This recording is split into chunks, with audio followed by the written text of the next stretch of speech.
Dusty, thank you for being here. I'm wondering if, as we start off, if we could just hear from you your conversion story, how you found the church, a little bit about your background and what brought you to this point in your life. Well, I was raised by my mom and a lot by my grandparents. My mother was Lutheran, my grandfather was Catholic, my grandmother was Baptist. So I attended all three churches growing up. Mostly the Lutheran church. Considered being a minister at one point. Stopped going to church when a tragedy happened to a family friend when I was in college. I graduated from college in 1982.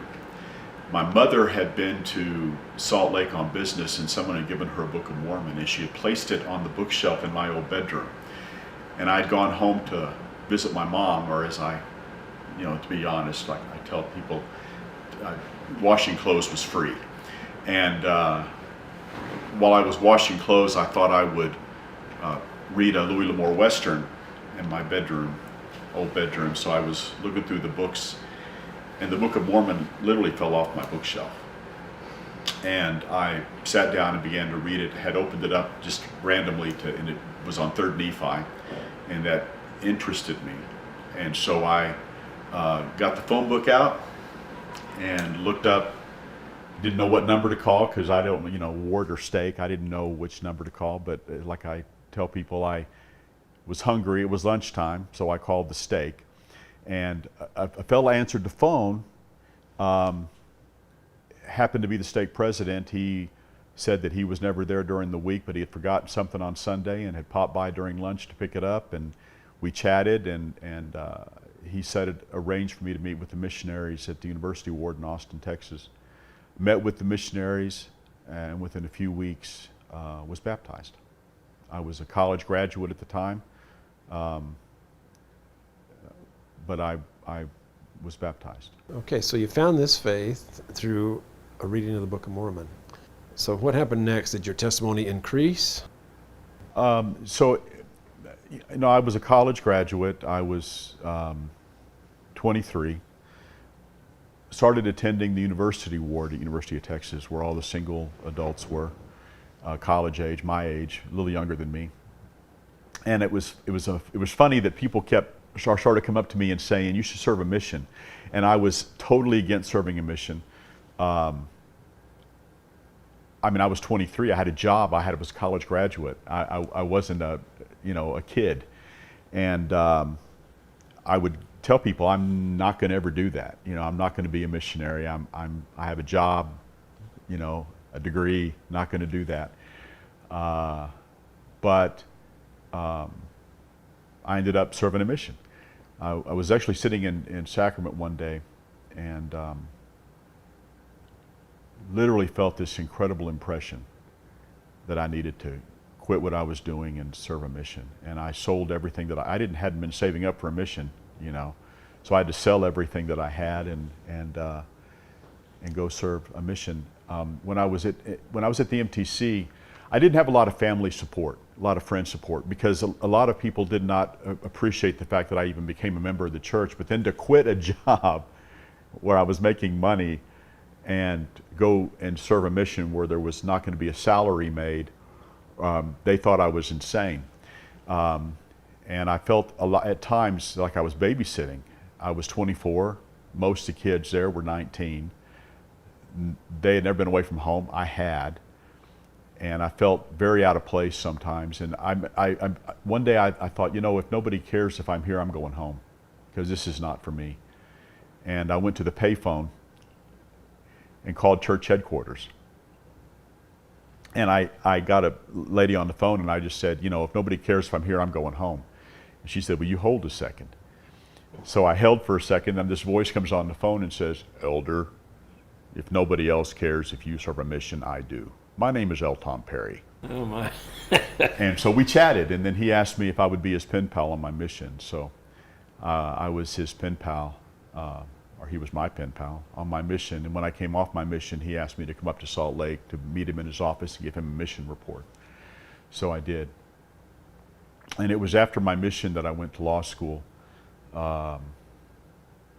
And in my third year of law school, I went to Palmyra and to see the pageant, and encountered anti-Mormons. I had never seen those before in my 6 years in the church. And I came back from that experience wanting to be smarter so I could debate them better. And I began to find things in my studies that I had never heard before in my 6 years in the church. And I thought, I didn't know this. No one's ever told me this. And when I asked questions in '89, I was told, don't ask questions, just have faith. Until I woke up one day and I realized that I no longer had my testimony. And I sent a letter to the stake saying, please take my name off church records. I got a letter back saying that I was excommunicated. So, so how did that make you feel? Angry, because I hadn't done anything wrong. All I had done was send a letter saying, I mean, they could have easily just said, oh, fine, we'll take your name off the records. No more. No, no harm, no foul. Done. No, they excommunicated. They had a hearing, excommunicated me. And that's what I think made me angry. And I also think that one of the things, you hear a lot, people can leave the church but can't leave it alone. You hear that quite a bit. And I think there's a reason for that. I think that if you become Catholic or Baptist or Lutheran or Methodist, and you leave that church, you haven't invested anything. There is no true investing of yourself to be a Baptist or a Lutheran. It's just you're there or you're not. But when you become a member of the church, it involves a complete change of life. If you smoke, you can't smoke. I never did, but if you drink, you can't drink, and I never did. But you can't, there's certain things that you have to change in your life. I quit my job and went on a mission. So you have so much invested that when you lose your testimony, you think you've been deceived. You gave up all that for what? And so I think there's a lot of resentment, and for me, a lot of anger. And so I became one of those people that I met in Palmyra. I became very anti. And I was a vocal anti. I would go to churches and give classes against the LDS church. I would write articles. I would argue with people on the street, missionaries on the street. I'd stop them and argue with them. I mean, I was very, very vehemently against the church. Okay, I can understand why. Can I add something here? One of the most offensive things that I was told by members when I was anti, when they found out I had left the church, I must have committed sin. Sometimes you don't leave the church because of sin. And I think most of the time, I think it's a bad assumption for members to have. And I think it's an offensive assumption for members to have that it must be because you did something wrong. No, can't it just be because we lost our testimony? We found something in history. We found something that we didn't like and couldn't explain. And I think that when members immediately assume that you did something wrong, it minimizes our testimony that we did have. It minimizes our feelings that we do have. And I think that leaders need to understand that as well, that if you want to ever minister to former members, the one thing you shouldn't assume is that they did something wrong is why they left the church. Yeah, I know. I've been guilty of that myself. I've sometimes thought that about people and said that, and I can see now why that would be a bit offensive. So Dusty, what were some of those questions that came into your mind that drove this wedge between your faith and your testimony? Oh, there were several. Oh my gosh. One was the various versions of the first vision. I'm an attorney, and I used to tell people, members, when I would argue with them, I would say, if I can put a witness on the stand with two different versions of a story, I can win my trial. and Joseph had 9. Okay, so obviously he's telling lies because of all the versions. And as an attorney, a litigator, you love it when the person opposing you, the witness opposing you, has 2 versions of a story. The other thing was geography, archaeology. If I could walk the streets of Jerusalem, why can't I walk the streets of Zarahemla? You know, if they're historical. I mean, those are 2 of the big ones. The blacks in the priesthood. How were you able to resolve some of those original questions that led you away from the church? In 2009, I had gone down to the border, Mexican border, to do depositions, and I contracted the swine flu. And I came back and I was very, very ill, and no doctor would see me. I couldn't get seen at the VA where I'd get my treatment, my medical care at the VA as a veteran. And 2 elders knocked on my door, and my son led them up to my bedroom. I was I call it my deathbed, because I thought I was going to die. I was really, really sick. And the swine flu killed hundreds of thousands of people around the world. And one of the missionaries looked at me and said, you're sick. And I said, man, spirit's strong in that one. But I asked him to leave. And they said, they asked if they could give me a blessing. And I said, well, if that'll get you out of my house, fine, give me the blessing. And they gave me the blessing, and I was immediately healed. Immediately. The fever broke, sweating stopped. I was able to get out of bed for the first time in several days. And I walked him downstairs and asked him never to come back. And but that was the first beginnings of the pull to come back. But I shoved it back, ignored it. My wife got transferred to Louisiana for her job, and we thought, well, we would meet in Shreveport once a month. We would have a plan that she would take that job, and we would live apart until they had the same position open in Texas, and she could do a lateral move, come back to Dallas. And so I called my friend Mike, who I'd met online, one of my debating partners. Originally, we didn't like each other at all, but we became friends over time. In fact, Mike is one of the reasons why I'm here, because he began to put my name in the temple, and he did that every week for 20 years. I called Mike and I said, Mike, pray that, what happened was that Susan, even though she's taken her district up to number 4 in the company, they were going to close her district in January of 2015. And they were going to let her go. But then the next day, her vice president called and said, don't sign anything. There's a position open in Baltimore. We want you to move to Baltimore. But stay where you are. It's 2 weeks to vet this position. Any of the positions, it's like 2 weeks vetting. So I called Mike and I said, Mike, we really want Susan to stay in the company, and we have a plan about her moving back to Texas when the position opens up in Texas. Can you pray that she gets this job in Baltimore?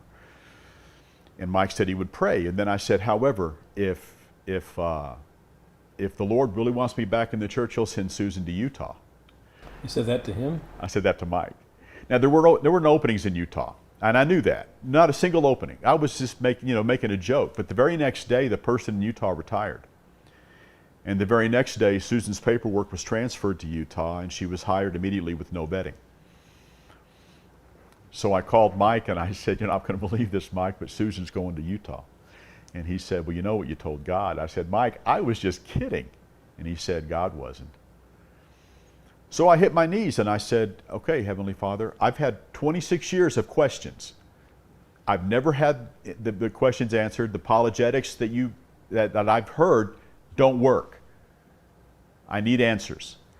And over the next several weeks, I'd wake up in the middle of the night with an answer that I had never heard before.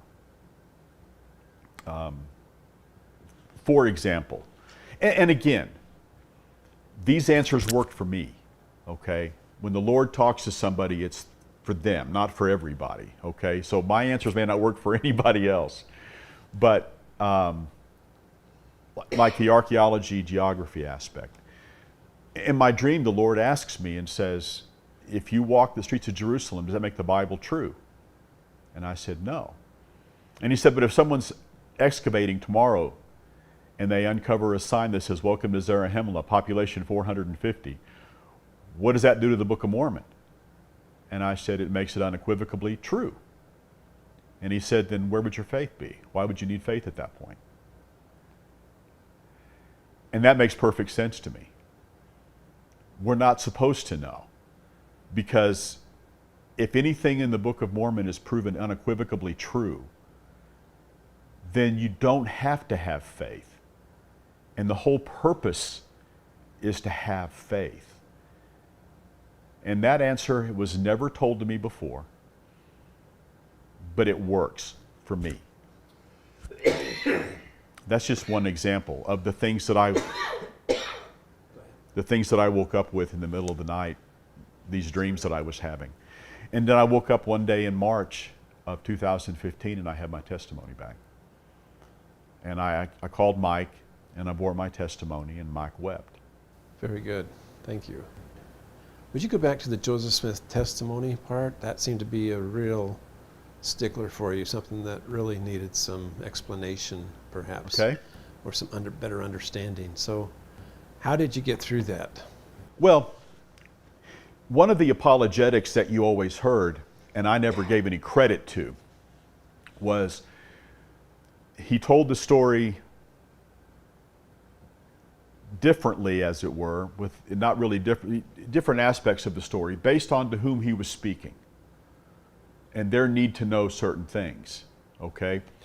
And how that was brought to light to me wasn't really in a dream. Something had happened at work. And remember, Susan was at this point living in Utah. And I wanted to tell Susan about it. So when I started talking to her about it, I had taken out a lot of the beginning parts of that story because I didn't think they were critical for her, what I needed her to know, right? And Susan kept interrupting me and asking me questions. And I would have to stop her and go back, and I don't like to be interrupted. And I finally got angry at her and I said, I just want to tell you my story. And she said, well, if you tell me the full story, I wouldn't have to keep asking your questions and interrupting. And I leaned back and I said, okay, nice one, God, I get it. But it dawned on me for the first time, okay, the apologetics actually do work on this one, because what I'm telling you today is true, but I'm not telling you everything that I do in my firesides. Right? I'm not telling you all the miracles that happened. I'm not telling you all the things that happened. I'm telling you little bits and pieces. Does that mean that all of a sudden my story's not true? Or I'm just not telling it the same way because of the medium that we're using today as opposed to when I'm giving a fireside? And it took a fight with my wife to bring that one out. That's interesting. So just out of curiosity now, how far are you into your conversion when you were rooted out? Like, how many years were you in the faith before you left it? 6 years. I was baptized in May of 83, and I left the church in November of 89. Okay. And you got home from your mission when? My mission ended in January of 86. Okay, so you were out of the church for several years, many years, 20 years. And prior to this blessing that you received from the elder, did you have other tugs and pulls that were having you come back feeling like, gee, I made a mistake about leaving? Yeah.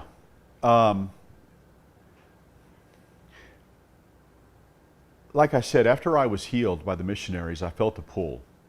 And that was 6 years before I came back. And even before that, every now and again, I feel a pull. But I never really, when I would think about it, I would never think it was really about the church. Even when in my most hated moments against the church, if you were to ask me, what was the best time of your life? I would have said, my mission. Okay? I loved my mission. And even when I hated the church, I still loved my mission. And I still read my missionary journal, and I still looked at the pictures and of me being in Honduras and my mission.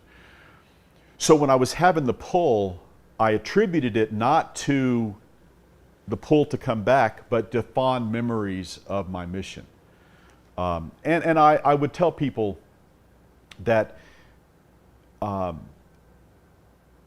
all the, because when I left the church, I mostly was non-denominational in the beginning, and then I went to the Baptist church when I left the Army. And when I was in the Army, I was more non-denominational churches on post. When I left the Army, I went to the Baptist church. It was the closest to my house. Then I became Catholic, and I was Catholic from 2002 until I left the church and was rebaptized in 2015. So I loved being Catholic. But I would tell people that the most camaraderie I ever felt was as a member of the Latter-day Saints. Because in any other church you go to church, and you may go to Sunday school, and then you go home. And you don't have a lot of contact during the week with anybody. But you know, as a Latter-day Saints, you have home teaching and visiting teaching, and you have functions and activities, and people are always calling you. You can't, if I were to say, Bishop, I've got a leak in my basement, within an hour I'm going to have 50 people in my house trying to fix the leak. You don't see that anyplace else. And I would tell people that the most camaraderie I ever felt was as a Latter-day Saint. So yeah, you know, I had really good memories of the church, and I attributed the pull not to the pull to come back, but the fondness, the fond memories that I had of the church. Okay, so you felt that you had great experiences and some good camaraderie. When you left the church, Dusty, did you ever feel that maybe you should just go it alone? Hey, look, I believe in Jesus Christ. Let me just worship him in my own way, or were you looking for a church? I always felt like, look, I never felt comfortable in the Baptist church, okay? My belief was always, and that's why I eventually became Catholic. My belief was, if there was no need for a restoration, then the Catholic Church is the true church. It was the initial church. It was Peter was the first pope, Matthew 16:18, you know, first pope. And if you believe that the church started back then, and there was no need for a restoration, that the Lord understood that there was mistakes made and sin done, blah blah blah, but he never left. You know, I will never leave you. Essentially, what he says in 16:18, and that whole section. Then there was no need for a restoration. Then the church you needed to be in was the Catholic Church, because it was the only one that maintained that line of authority, and priests can take the line of authority back to Peter. But if there was a need for a restoration, then the only church that you could really claim that would be the true church then would be the Latter-day Saints, because that's what they teach. If their story is true, then they're the true church. If their story is not true, then the Catholic Church is the true church. And I still believe that Protestants, there's a reason that it's from the word protest. You're basing your faith on a protest, and I don't think that God is a protest, if that makes sense. Yeah. Okay, so thinking about coming back to this LDS faith and having left it in a huff, did you have any fear or concerns coming back? None. Explain. Well,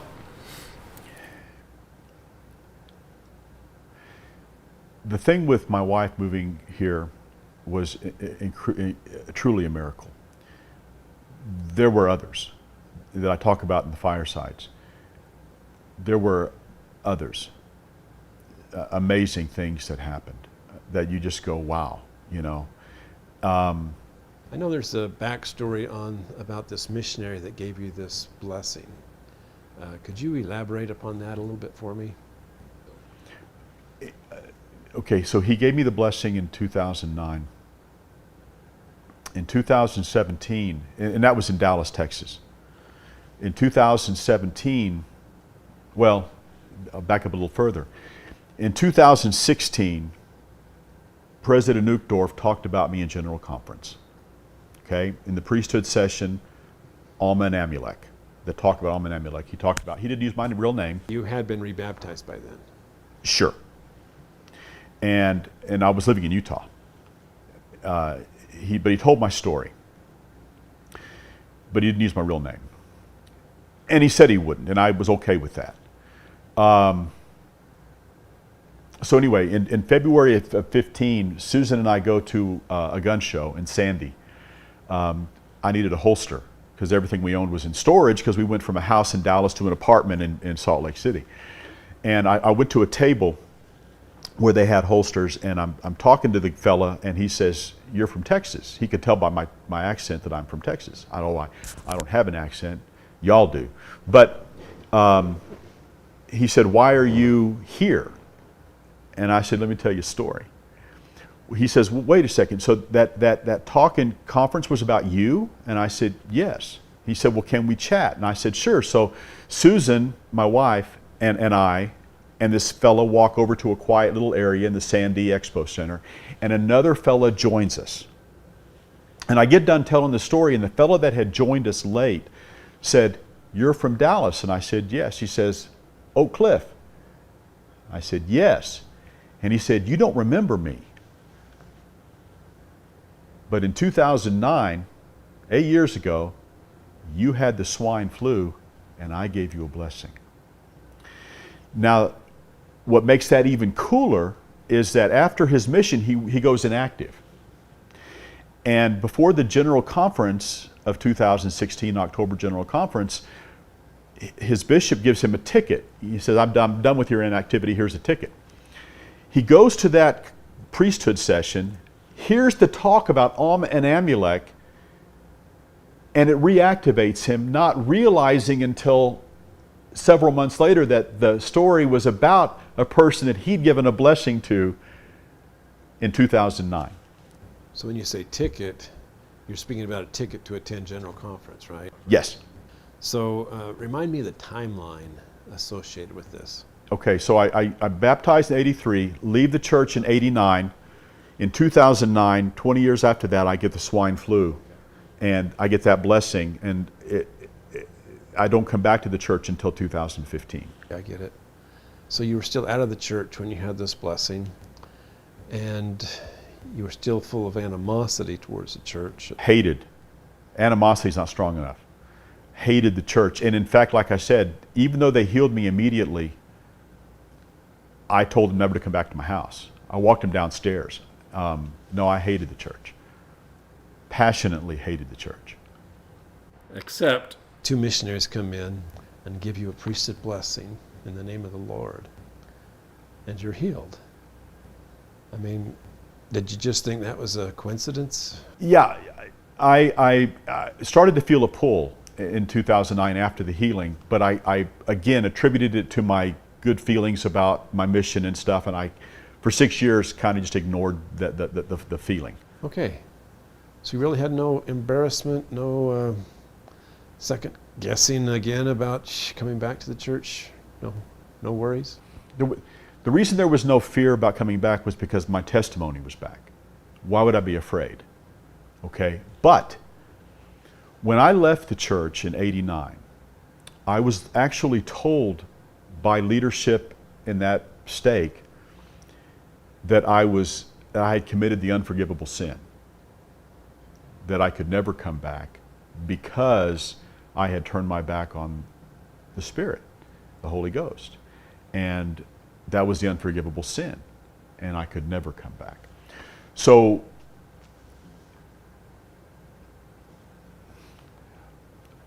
when I got healed in 2009, and this is kind of jumping over, kind of back and forth, but in 2009 when I got healed, one thing I did do was I met with the stake president.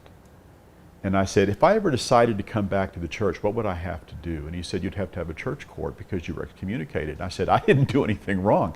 I will never have a church court. Okay? So, in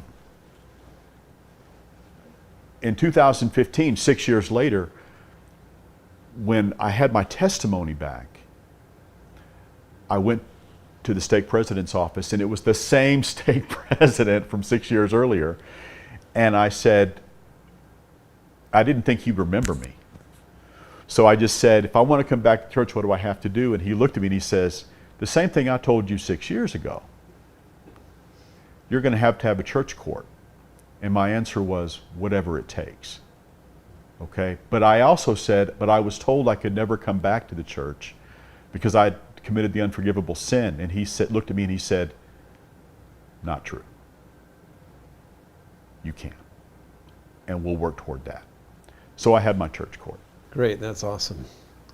So can you describe to us what is the process?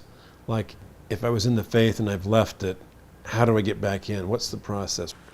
So I show up to the stake president's office, and he's got a conference room, kind of, I guess. It's got a long table with all these chairs around it filled with people. But I sit in his office, and they have a meeting, I'm guessing about me.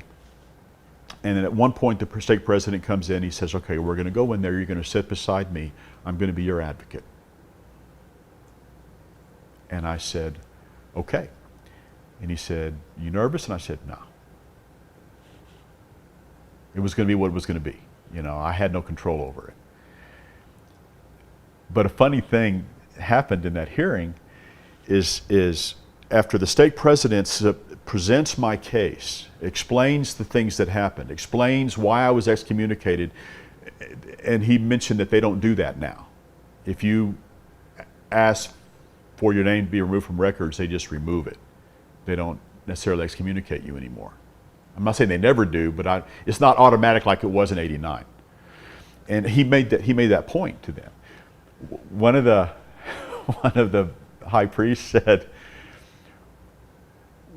how do we know that if you hear something negative again against the church, that you won't leave the church again? And I said, is there something new? Because I've been using the old stuff for 26 years. So if you have something new, tell me now. But trust me, the old stuff's not going to affect me. And he said, fair point. And I was asked to then go back to the stake president's office, and then the stake president came and got me and took me back in and said, we are going to approve and recommend you get baptized immediately. Did that decision have to go through the first presidency or the church leaders in Salt Lake for approval? I don't know. Okay. Was there a rebaptism, like you have to go in the water again, or was it just like a letter? Rebaptism. Okay. I got rebaptized, and a year later, I had my priesthood restored. Okay, and that also was restored by a laying on of hands? Yes, and that was that did have to come from the first presidency. Okay. And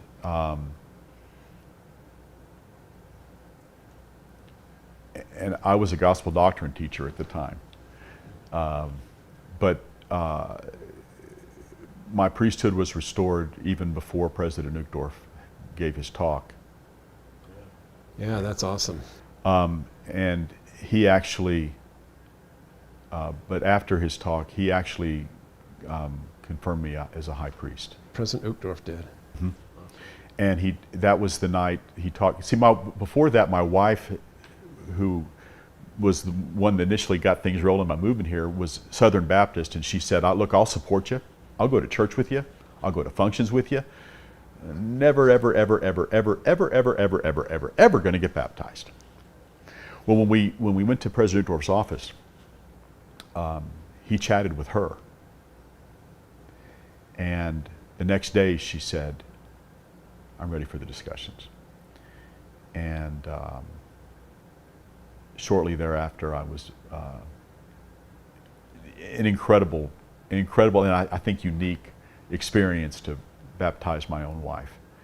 And then a year later, we were sealed in the Salt Lake Temple. So was your wife also a member and left when you did? No. Or had she never been a member?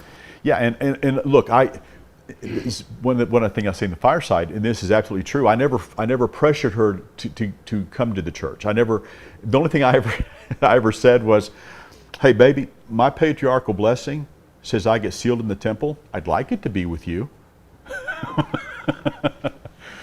Pressure. That's good. So your wife wasn't ever a member before then? When I married her, I was still Catholic. Okay. And we got married and we got remarried. Well, she and I had dated a long time ago and didn't, for 15 years, we're not together. Then we got together 15 years later and got married in 2010. So we got married after I got healed in 2009, and before 2015 I get rebaptized. So she said, look, I might become Catholic. I will never become member. I might have become Catholic with you. I will never become member of the LDS Church. She was very adamant about that until she spoke with President Uchtdorf, and he just said, look, he said lots of cool stuff to her. He was just so understanding, and he's just so caring. But he said two things. Number one, to bring what you know, we'll add to it. And he said, I know that Dusty wants to be sealed to you in the temple. We'll save a place for you. He knew. He knew. That's exciting. So tell me about your feelings coming out of the water again the second time. The day that Suze couldn't be there, my wife couldn't be there because she was in Utah when I was rebaptized. Let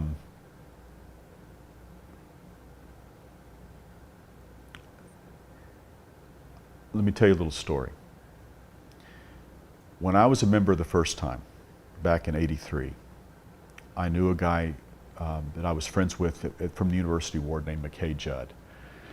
And McKay and I were friends, and we lost touch when I left the church. That was in Austin, Texas.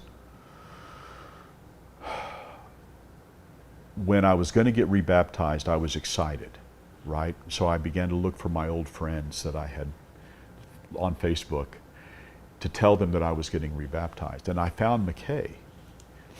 And I told McKay that, I messaged him and said, you're not going to believe this.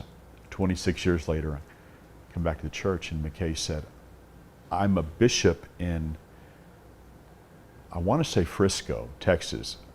Maybe it was Allen, Texas, McKinney, Texas, someplace close to where I was, within 40-minute drive. He said, I would love to be there, but we have a function. I can't be there, but my heart will be with you. The weekend I got rebaptized, a deluge in Dallas area rained his function out, and he came to my baptism. So it was very cool to have part of my past there. He actually ordained me, but my baptism was actually done by an attorney that I had gone up against many times, and he was a member of the church. And not only did we argue law, we argued the church. And he's the one that rebaptized me. And the feeling that I had was, I'm home. I'm back where I belong. I should have never left. Okay, that's good.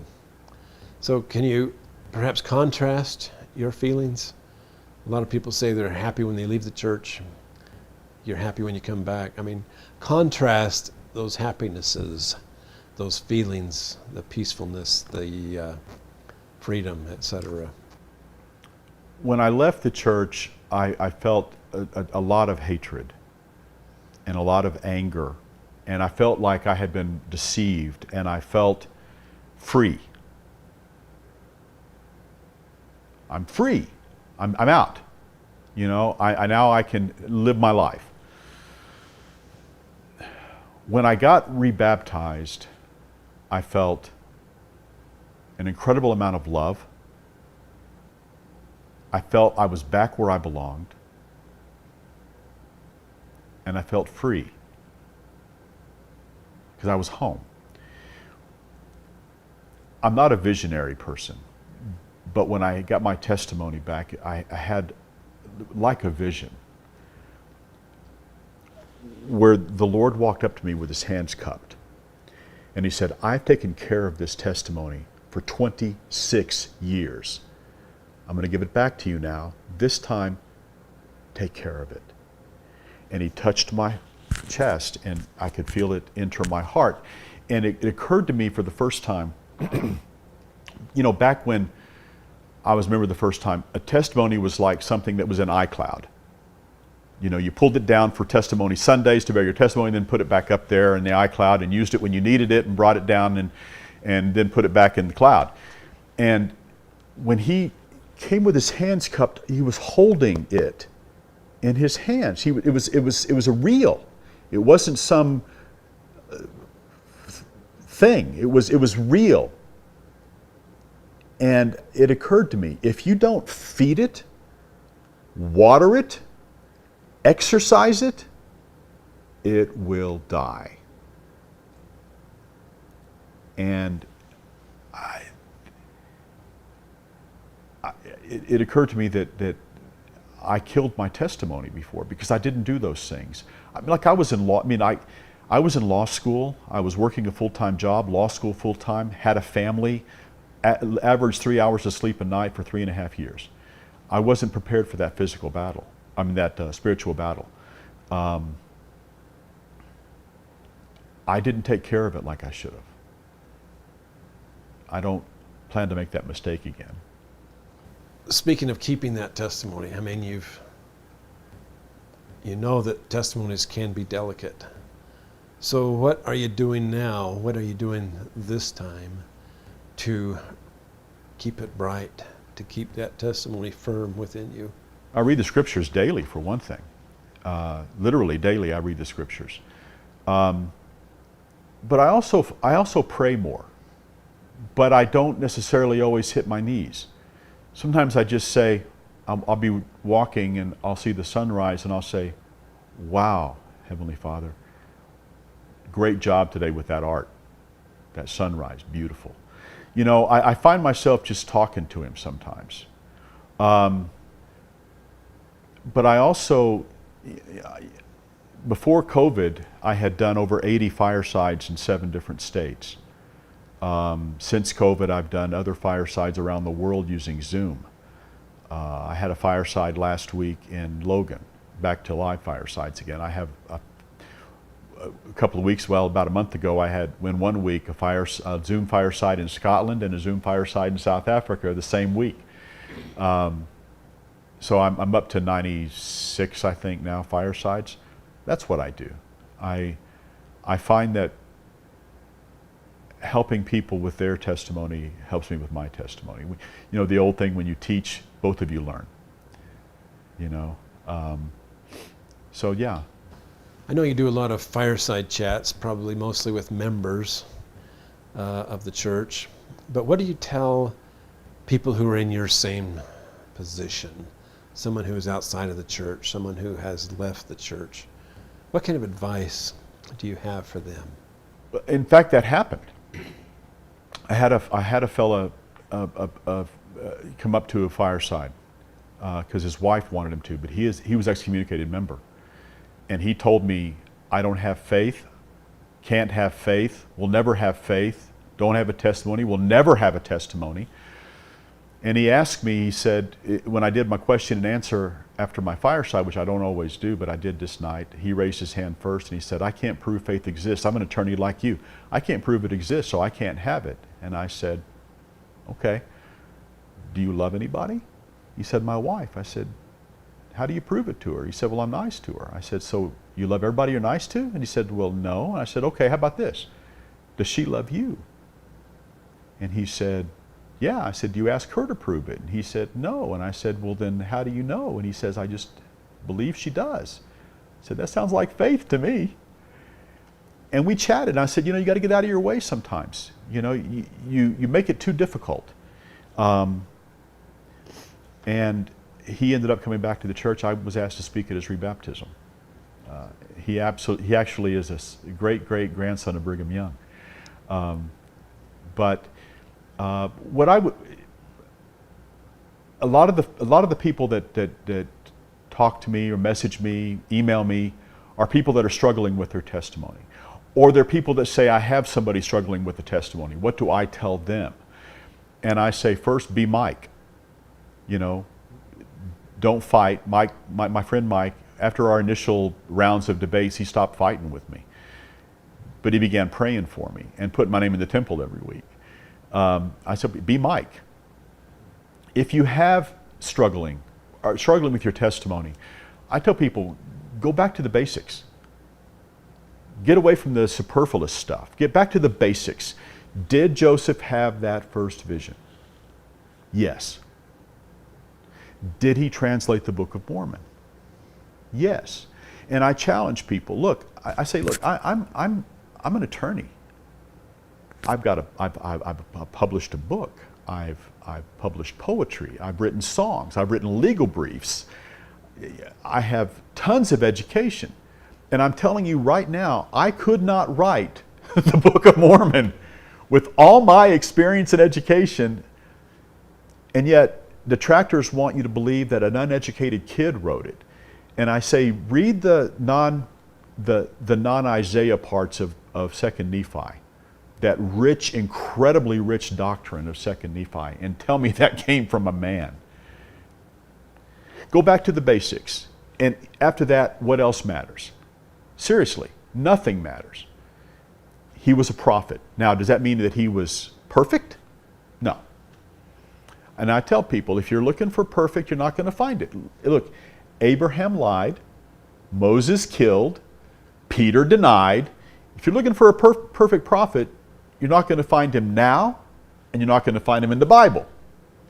Either testament. Only one perfect person existed in all of history, and it wasn't a prophet. So don't look for that. They're going to make mistakes. So you ignore the mistakes. Ignore them. Don't worry about them. If you don't like something, ignore that. Go back to the basics. Don't let your salvation be threatened by doubt. Don't let your doubts be stronger than your faith. Don't let the things you didn't know overcome the things that you do know. And if you can go back to the basics, you'll be fine. Accept the basics. Read the Book of Mormon. And hold on to the basics. And humility. The difference between 2009, I will never have a church hearing, and 2015, whatever it takes, humility. When you're humble, it allows the Spirit to work in you. When you're not humble, when you have the ego fighting, when you have your pride fighting, it's a wall that the Spirit will not come across. Dusty, if you had never humbled yourself, would you be back in the church today? No. But it wasn't until I humbled myself that the Lord was able to work in me and give me the answers that I needed to come back to the church. Interesting. What advice would you have for members to help them deal with friends who are losing testimony, who are leaving the church, who have left the church? What can we do to help bring them back? Well, I think humility runs both ways. If a person's coming back to the church, members should accept them with open arms, because if they're coming back, it means the Lord's accepted the person back. And who are they to to question the Lord? As far as when people leave, I tell members all the time that ask, don't argue with them. Most antis know more than the members. They study it in order to fight it, to argue, to debate. That's how I was. I brought up facts, history of the church, facts that members didn't know. And they would have to go research themselves and find out that I was telling them the truth. Now, my take on it was different than their take after they'd read it, but my point is that if you argue, number one, the spirit goes away. But number two, you'll lose. In all likelihood, you'll lose, because most antis know more than most members. So don't argue. Love them, invite them. Don't get offended when they say no. Smile when they say no, and invite them again. Just be there, but don't be pushy. Love them back to the church. You're never going to get somebody back by fighting with them. Okay, thank you. So, on the other hand, what advice might you have for those who are teetering, who are losing a hold on faith and who are not sure how to go on? Call me. You get a lot of phone calls. I do, and a lot of emails, and a lot of messages. Like I said, go back to the basics. You know, it's easy to find negative stuff about the church. You can find it anywhere. Anywhere. But that doesn't mean that the church is wrong, or the church is bad, or the church isn't true. It just means that the church has a history. It has warts. Of course it has warts. My gosh, it's been around, since 1830s. So it's going to have warts. It's going to have people that made mistakes, people that still make mistakes. You got to go back to the basics of where we come from and stick with that, and not let the actions of people affect and be stronger than the actions of God. Don't let people take away what God has given you. Don't let people hurt what God has gifted you. So, what can members do then to help those who are teetering or who have left the faith? How can we clear the way for them to come back? Yeah, be patient. But don't forget about them. We have a tendency to say, we have a tendency to, as we used to say in the mission field, wipe the dust off our feet, and give up on members that are belligerent or angry or argumentative or rude.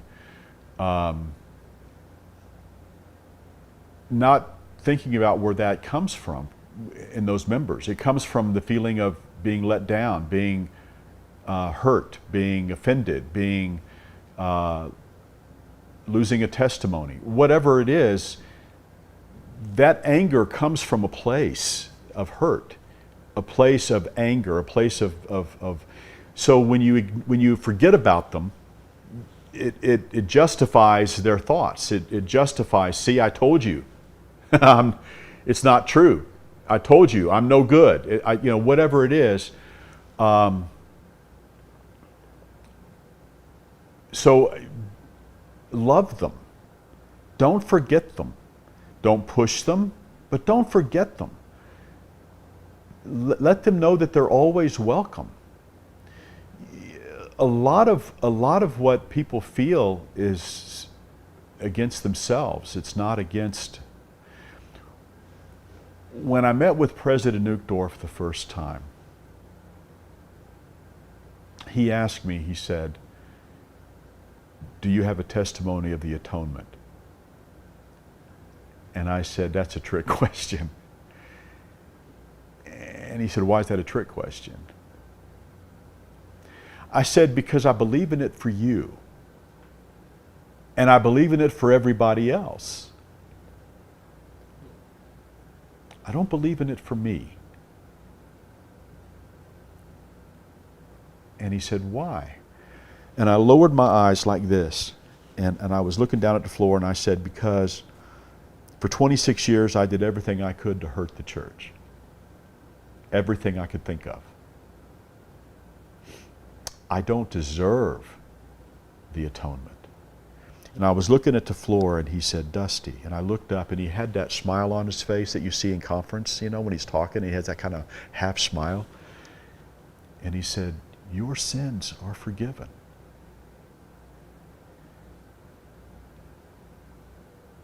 A lot of my feelings was hate for myself. And I think there's a lot of members that feel that. I think a lot of members feel that they're not worthy anymore, that they're not, you know, so love them.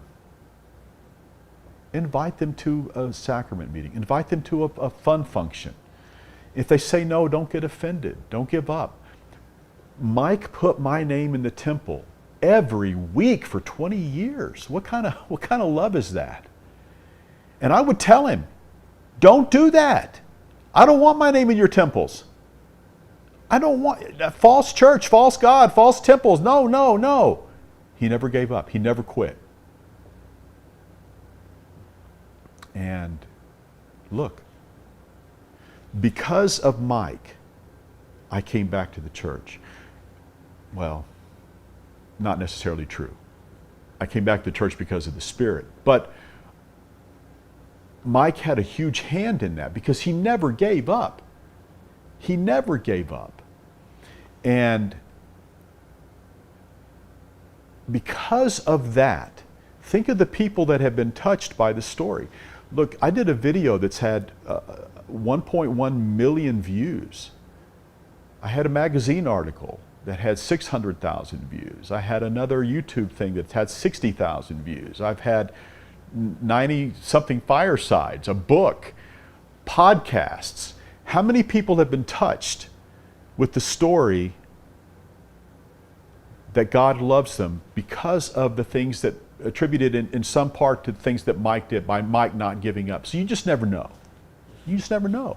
If you continue loving them, you never know what's going to happen in 5 years, 10 years, 20 years. You don't. So don't give up. Don't get angry. Don't get offended. Love them. As I've talked with others who have left the church, one of the biggest obstacles, concerns that they have is that they say their friends left them. Their friends won't talk to them anymore. They don't come over. Yep.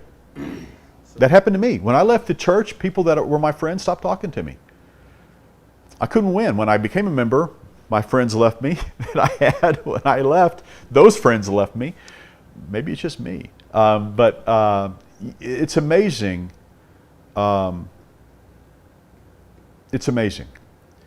But I look at Mike, who never gave up for 20 years. And I look at Steve Marsh, who was the attorney I talked about that was part of my rebaptism. He and I were, like I said, opponents in the courtroom. And we would have these long conversations about the church. And I would tell him why I didn't like the church, but he never gave up on me. So you never know. You just never know what you can accomplish. I can tell you this: if you're not loving and you're not patient and loyal, then you will never be a factor in that person coming back to the church. But if you are, you never know. Heavens, Mike could have given up any time in 20 years, but he didn't. That's just amazing to me. Yeah, but sometimes members feel that if they stay in communication, if they stay friends, they'll be pulled down or they'll be pulled away from the church. And they love the church. They don't want that to happen. Well, but yeah, and that's a danger if you do it wrong. But like I said, don't argue with them. Don't discuss the church with them. If somebody asks a question because they want to know the answer, you know, as opposed to somebody who asks the question because they want to debate with you. Okay? Don't debate, because that will drag you down. It will. It'll start, if nothing else, it'll start causing you to have doubt, because they're going to make points and you're going, I never considered that. Okay, but don't argue with them. Don't be pulled down into that argument. So you can be friends with somebody and not debate them. Mike stopped debating me. Okay? He just stopped debating me. I couldn't get him to debate me. But he never stopped praying for me, never stopped talking to me. We talked on the phone all the time. He came to Dallas a couple of times. Once he had me drive he and his wife to the Dallas temple and wait for him in the parking lot. So I was on temple grounds. You don't think I felt a little pull? You know? Mike was clever, but he was also very persistent. But he stopped debating with me. And if you don't debate with them, if you just love them, you know, if they ask a serious question with serious intent, humble intent, you know. But you also know when someone's baiting you. Don't be baited. Okay. Thank you, Dusty. I so appreciate your time here today. This has been most beneficial to me, and I hope it will be to others. Would you mind, as we end here, would you bear your testimony, share that with those who are watching? I was in a play called The Company of Wayward Saints, and it was about a group of improvisationists who went all over, who went around and would take from the audience hints on what they wanted to see acted out. And in one scene, I play an old-fashioned doctor who does house calls, and I'm visiting with a prospective. I'm at a house to deliver a baby, and I'm with the prospective father on the front porch of the house. And at some point, the prospective father says, "Shouldn't you be doing something?" And my answer in the play is, when God's ready, He'll let us know. And his question in the play is, "You believe in God?" And my answer in the play is, that's a difficult question for a man of science to answer. But I will tell you this, I know that God believes in me. And I end every fireside by saying, that's my testimony, that no matter what you do, the Lord loves you. Nothing you can do can take you out of the reach of Heavenly Father's arms. Nothing you can say will make Him stop loving you. Nothing you can think will make Him stop loving you. And nothing you ever think, say, or do will make Him stop believing in you.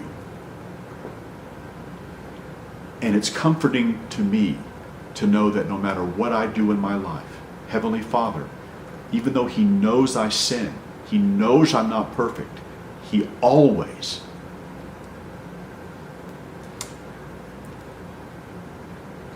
believes in me. And the scriptures say, if He's for you, who can be against you? And I leave this testimony in the name of Jesus Christ. Amen. Amen. And thank you, Dusty. I appreciate you being here today.